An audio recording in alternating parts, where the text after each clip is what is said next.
என்ற காலத்தை எண்ணிக்கை பார்க்கக்கூடிய ஆதித்தின் சுடர் வெள்ளம் அணையாமல் காத்த குடி தீமென்று தீத்தின்று தீக்காடாய் வாழும் குடி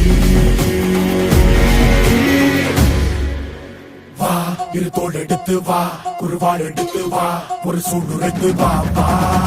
வா இரு தோள் எடுத்து வா குருவாள் எடுத்து வா ஒரு சூடுரைத்து வா வா வா